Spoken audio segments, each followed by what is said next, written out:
Olá pessoal, não há dúvidas de que os cães são um dos animais mais dedicados e insubstituíveis do mundo. Eles são ajudantes amigáveis, defensores corajosos e amigos de quatro patas verdadeiros e incomparáveis. Os cães servem como guias e socorristas, caçadores e policiais. E é sobre este último tipo de cachorro que gostaríamos de falar hoje. Vamos lá!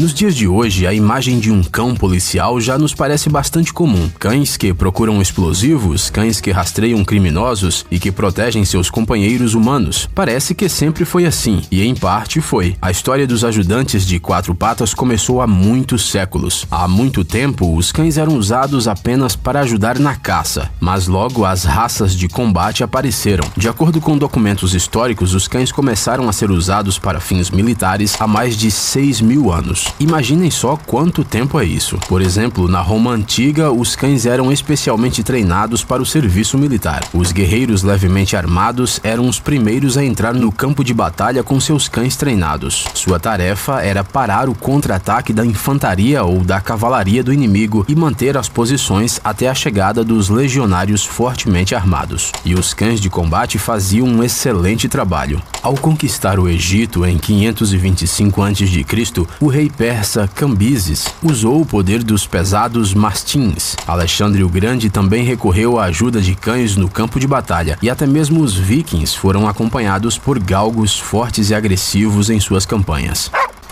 Com o tempo, a sociedade mudou, e com isso mudaram as áreas em que os cães poderiam ser usados. Nos órgãos policiais, os animais de quatro patas já apareciam na Idade Média, mas é claro, não eram treinados para procurar armas escondidas. Por exemplo, grandes quantias de dinheiro foram gastas para treinar e manter os Bloodhounds defensores da ordem. Era com a ajuda deles que as autoridades medievais podiam fazer seu trabalho de maneira muito mais eficiente. Pense bem, um criminoso poderia fugir muito mais rápido de uma pessoa, mas não de seu ajudante de quatro patas. As coisas se mantiveram assim por um longo tempo, até que a rápida urbanização de Londres no século XIX aumentou o número de crimes. O problema era tão sério que era impossível resolvê-lo com a ajuda das agências policiais existentes naquela época. Assim, associações privadas foram criadas para combater o crime. Os guardas noturnos protegiam as instalações e recebiam armas de fogo e cães para se protegerem dos criminosos. Uma das primeiras tentativas de usar cães policiais, como temos hoje em dia, aconteceu em 1889, e tudo isso graças ao comissário da polícia de Londres, Sir Charles Warren. O Warren tentou por um longo tempo e sem sucesso pegar o Jack, o estripador, que simplesmente não podia escapar da imprensa julgando suas ações. Uma das coisas apontadas pela mídia era que o Warren não estava usando cães para rastrear o assassino. Então ele preparou 2 Bloodhounds para realizar um teste simples para rastrear um criminoso. Infelizmente os resultados estavam longe de serem satisfatórios. Um dos cães mordeu o comissário e depois os 2 animais fugiram e foi preciso a ajuda da polícia para encontrá-los. Foi só 10 anos depois, em 1899, que o primeiro programa de treinamento para cães policiais apareceu na Bélgica. Esses métodos logo se espalharam para a Áustria, Hungria e para a Alemanha. A polícia alemã escolheu o pastor alemão como a raça ideal para o trabalho policial e abriu a primeira escola de treinamento de cães em 1920.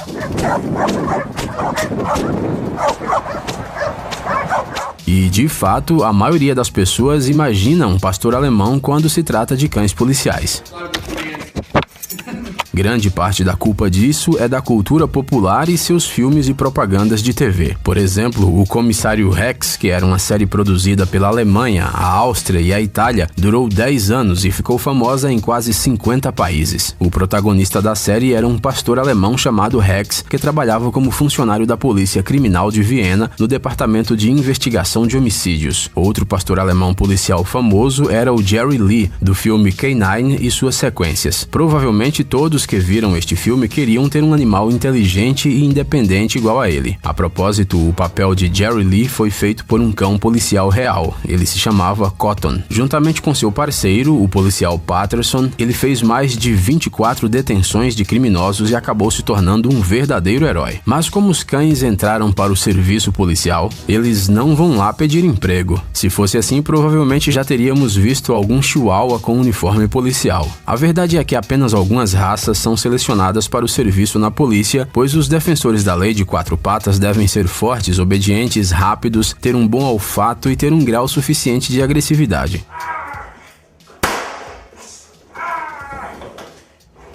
Vocês vão concordar que é pouco provável que um criminoso seja preso por um cão que vai lambê-lo em vez de mordê-lo. É por isso que há uma lista de raças adequadas para o serviço na polícia.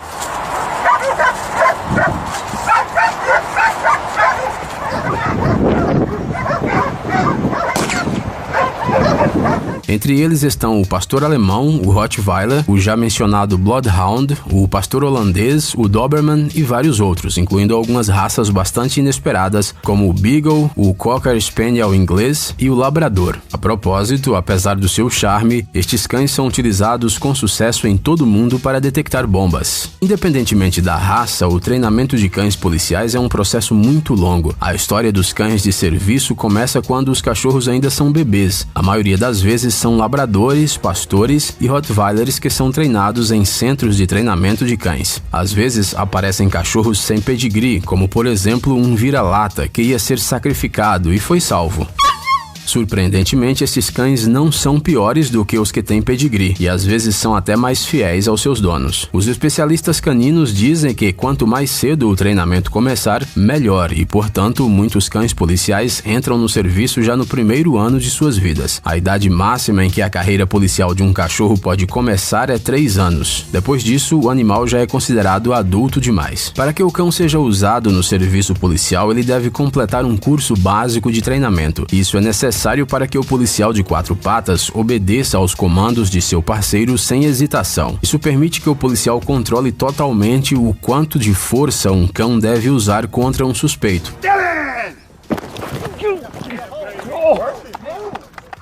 Inicialmente, os cães são treinados para ficarem próximo dos treinadores e realizarem comandos gerais, sentar, deitar, buscar e outros. De acordo com os adestradores, a coisa mais importante para treinar um animal é apresentar tudo como se fosse um jogo.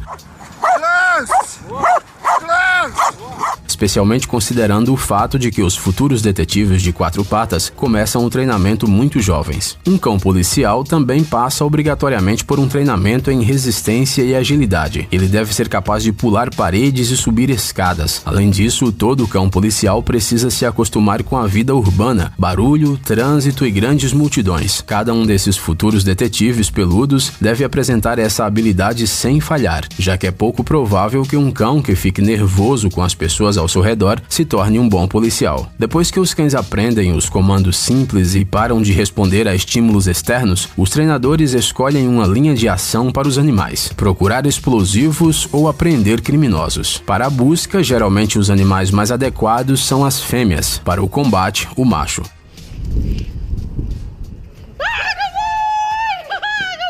Normalmente, nas instalações onde se treinam os cachorros, há uma separação clara e cada cão é treinado para fazer algo sozinho. Em algumas unidades, são treinados verdadeiros superlutadores, capazes de encontrar uma bomba e deter um suspeito. E, é claro, correr atrás de uma bola. Isso não pode faltar.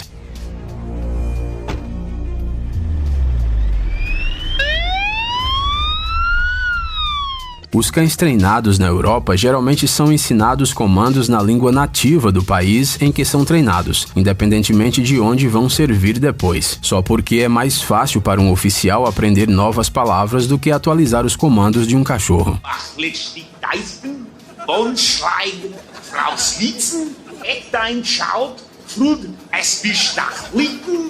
Muitas vezes, os departamentos de polícia compram cães que já são treinados. Nesses casos, o treinamento adicional será focado principalmente na conexão do cão com seu novo dono. Apesar de que os cachorros costumam viver menos que os humanos, às vezes os cães policiais mudam de dono e esse processo deve ser o menos doloroso possível para o animal de estimação. É por isso que o treinamento dos companheiros dos cães não é menos importante. Você não pode simplesmente dar um cachorro treinado treinado para um policial aleatório e esperar que eles trabalhem juntos. Apesar de que nos filmes as coisas podem ser assim, na realidade isso não acontece. Um futuro colega de trabalho de um oficial canino deve passar pelo treinamento necessário na academia de polícia, além de 1 ou 2 anos de experiência em patrulha antes de receber o direito de ser transferido para uma unidade especial K9. Uma vantagem adicional é a experiência pessoal do policial em interagir com cães fora da academia, por exemplo, se ele tiver tido um cachorro na infância.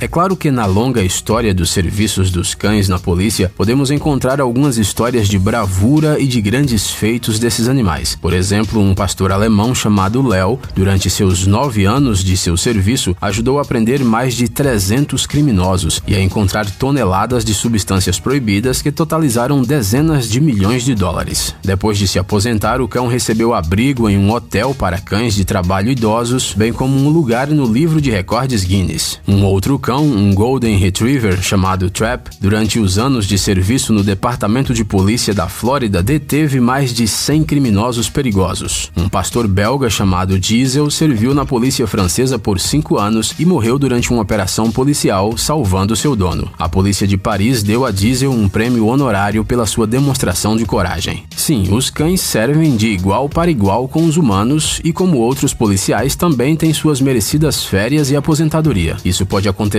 por causa de uma lesão da qual o cão não pode recuperar, por causa de uma gravidez ou a necessidade de criar filhotes, ou simplesmente por causa da idade avançada ou de uma doença. Uma vez que muitos cães são criados em um ambiente de trabalho a partir do primeiro ano de vida, a expectativa de vida média de um K9 é de 6 a 9 anos. Em alguns países, os cães policiais até recebem pagamentos de aposentadoria. Por exemplo, os policiais peludos de Nottinghamshire, Inglaterra, recebem $850 durante o período de 3 anos, a partir da data de aposentadoria. É assim que as autoridades fazem para cobrir quaisquer despesas veterinárias adicionais. Além disso, após a aposentadoria, esses cães policiais podem viver com seu treinador e proprietário. Infelizmente, como a polícia humana, os cães não estão imunes a acidentes de trabalho. Sua profissão é perigosa e difícil e muitas vezes envolve riscos para a vida. É por isso que os cães policiais morrem frequentemente durante o cumprimento de seu dever. É triste, mas é verdade. Quando os cães policiais morrem em serviço, eles recebem as mesmas honras que seus parceiros humanos.